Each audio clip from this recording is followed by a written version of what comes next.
Good afternoon guys and welcome back to the channel. Chris Dennis here, putting specialist and short game performance coach. So today what we're going to look at here is different things that can help you aim the putter better. So I've got three different putters here. I've got an Odyssey double wide triple track, I've got an Odyssey number 10 as you'll see there, and then finally we've got the Hepler Answer 2. So what I want to talk about is different things that the design on putters are coming to help you to align your putter better to the ball to help you hold more putts. So you can see on the triple track technology we've got the blue, red and blue line, which again match with the Callaway golf ball. So that's something that Odyssey have come up with, and again that can help mid to high handicappers align that putt a little bit better.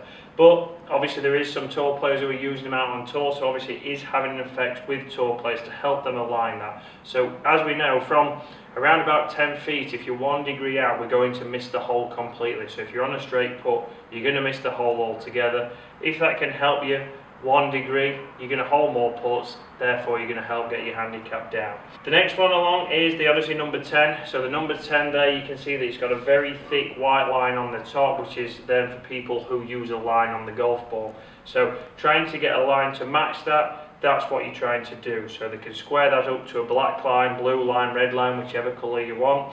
And from there, that's going to help them. As long as that ball's lined up correctly to the hole or to where they're trying to read the putt, they're going to be able to start that ball on line if they've got a good technique and hopefully hold more putts. The final one is the Hepler, and you'll see that they've gone with a design that was very similar to when the O-Works putters came out. So if you can remember the Odyssey putters, they used to start black, then go white, and then go black again. So that was something to get some vertical lines which you could then square the face up better if you use something like a cross on the ball.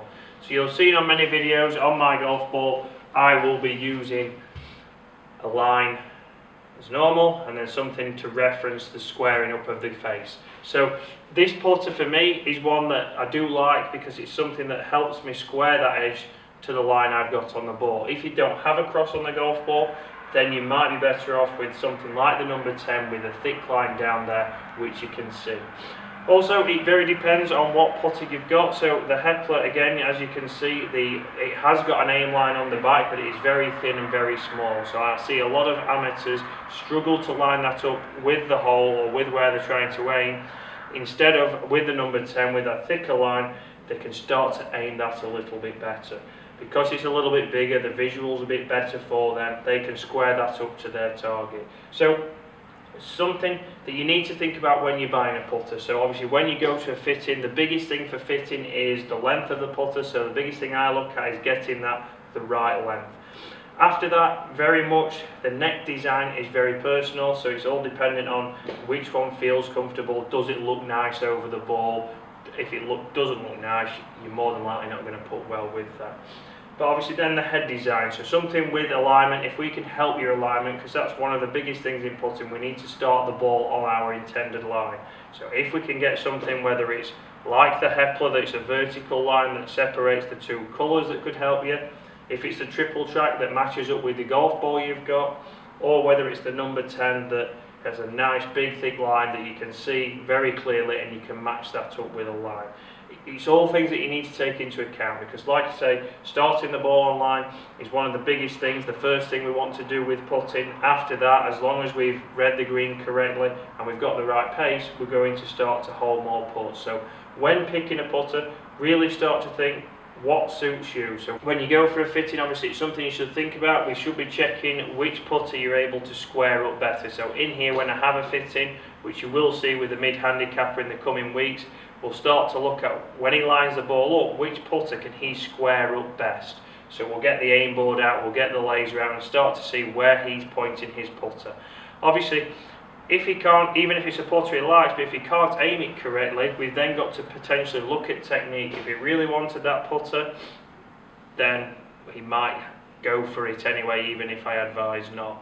But ideally what we'd be able to do is get him into a similar kind of head that might have a different design. So it might be a Hepler, where he might be able to line up better with his vertical line more than a horizontal line. So there's obviously putters nowadays are very much the same. So in all the brands, they have a lot of putters that are similar designs, look the same, but they might have a little bit of a different aim characteristic to help you out.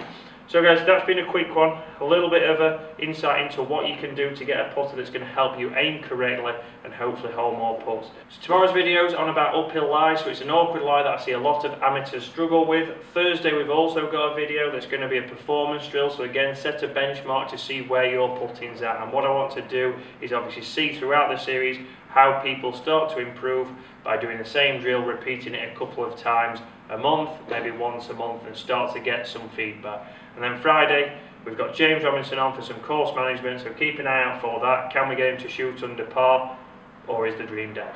Guys, thanks for watching. I will see you tomorrow.